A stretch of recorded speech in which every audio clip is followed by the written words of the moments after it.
Can you take us, can you tell us in detail, like, what prison is really like? Because I think that a lot of times people don't understand that, inmates are taking out their frustrations on each other because of what's going on in their real lives, right? Like you said, of, you not being able to be there for your kids is, you taking it out on other people. You're not letting shit slide, right? Like, take us through, like, that environment and what that's really like. I feel like in prison, you're only gonna get the respect that you give yourself. You know what I'm saying? And if you carry yourself respectfully, other people gonna see that about you and respect that. You know what I mean? If you carry yourself like a fucking bozo, you constantly mixing with this one and that one, up and down the yard with this one and that one, involved in everything and in everybody's business, everybody's face, you gonna feel the fire for that. You know what I mean? But so long as you stick to, you know what I mean, like, mind your business, you carry yourself like a man with 1,000,000% respect, other people gonna see that about you and respect you as well. Granted, you got your people that, you know what I'm saying, will mistake your humility.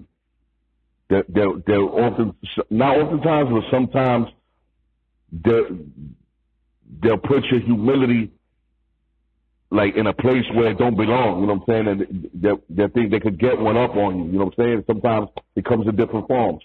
Like, it comes in like friendly extortion. Like, yo, you give me a bag of coffee this week, my nigga? My peoples ain't send that money now. Little shit like that. You know what I mean? They'll come to your cell like, yo, my nigga, you think I can get a suit? And my nigga, yo, you think you would hit me with a tuna pack? Yo, I didn't get that. Yo, like, little things, you know what I mean? Like, little things you gotta watch out for. That you gotta stay militant when things like that happen. You know what I'm saying? And you can't be afraid to say no. Like, yo, I ain't got it. You know what I'm saying?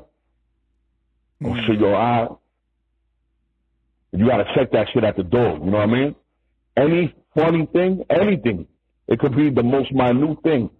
Check that shit where it happens, when it happens, so that it don't happen no more. Hey, what was being in the box like? Because you ended up spending like a long time in the box, right? Yeah, at some points, I'll do a couple of months here, then 2 months there, a couple of months here, you know what I mean? But box life is shitty, man. Because I don't think people understand, like, how difficult it really is, because you're, like, being cut off from, like, all communication pretty much, right? Any interactions with people. Yeah. You sing a lot when you're in the box. Yo, you were singing them R&B joints? That's what you was doing? Yeah. Yeah, because I've you heard read a lot and you sing a lot. I've heard stories where people will be like having like the pet roach and stuff like that, because like it's like your mind starts to go to weird places. Yeah. Well, I actually took, every time that I went to the box, I really like took the time to like build my mind. You know what I mean? Read books. You know what I'm saying? I read a lot. You know what I'm saying?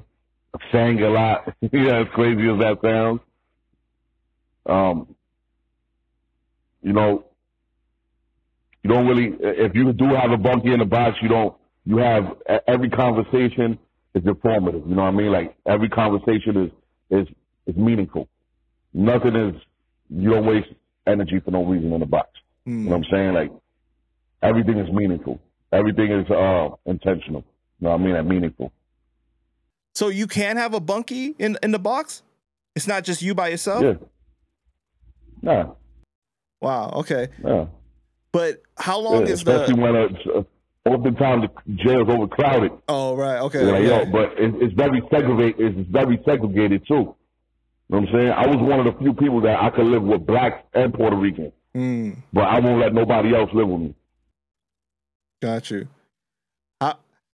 The blacks from New York could live with me. What was the longest amount that you spent in the box at one period of time? Maybe like 6 months. And was that like, what was But that like I got for you? caught with a cell phone. Oh, right, okay.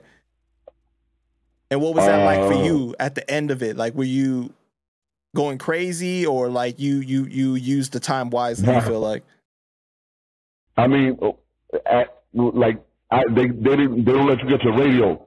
You know what I'm saying? Once you go to something that's called, once you see like the captain, and they decide whatever it is that whatever discipline you're gonna get, they take your radio.